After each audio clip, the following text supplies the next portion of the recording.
Hey guys, how you doing again? This is Steve Donohoe from Quora, and there was another question that was asked, and actually related to animals, and it was about: have you ever gotten into a fight with a wild animal? Now, I wrote a story on this that was quite a way back as well. Uh, as you know, I'm originally from Australia, so this was all in Australia when it happened. And I'd like to read this story to you. It seemed like it was another one that became pretty popular. It got almost 13,000 views on it, which wasn't too bad, but I would just like to share it with you anyway. And that's what I'm going to do, is start sharing all these actual answers by video. All right. So anyway, it was a hot, blustering day along the Nullarbor Plains. The temp was showing 49 Celsius. I was travelling from Melbourne, Victoria on a 3-day drive to Western Australia across the Nullarbor Plains, and my car was starting to overheat. My brother and I decided to pull over into one of the emergency water tank reserves to fill up some cans for emergency water and to cool the car down. After driving down a dusty old rugged road, we came to a stop at an old shed and saw the water tank and grabbed the cans to collect the water. As I headed to the tank, I heard a growling and looked around to see if a dingo or some wild animal was around, but could see nothing in sight. So I headed around to the tank and I came face to face with a big red roo, which is kangaroo. That was about 6 feet tall, standing upright and powerfully built, staring at me. He was near the water tank drinking water that was left in the drinking trough beside the tank. And this is what he looked like. Very similar to what he looked like when I saw him.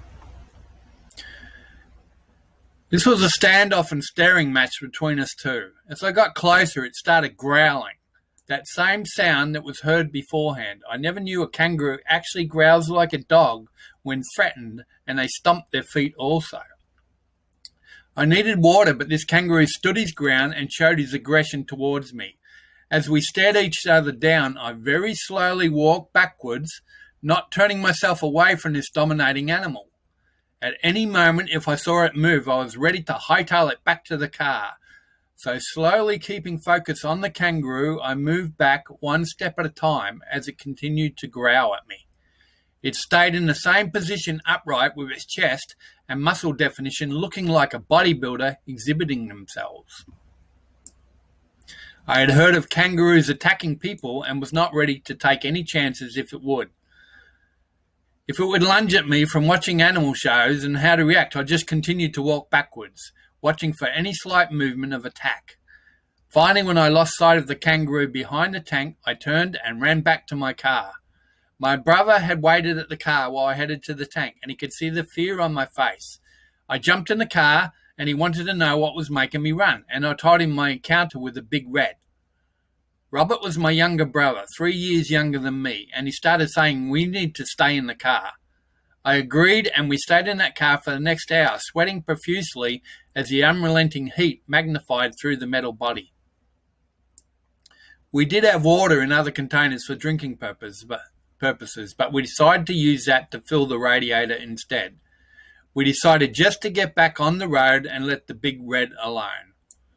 About 100 miles later, 160 kilometres in Australia later, we came to a petrol station, which is a gas station, and we put coolant in the car and talked to the locals about our encounter. They told us they have been known to attack tourists, but there had never been a fatality because of it. Well, I was not about to find out that hard way. Now, this is just one of the stories of my past to tell others.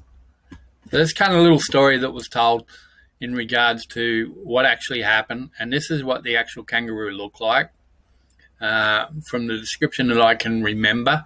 And this is not actually photo enhanced. This is actually the muscular definition of some of these big red roos that actually have in the outback that actually look like this. I mean, if you have a look at the muscle proportion in their shoulders and their arms, I mean, it's something you don't want to contend with.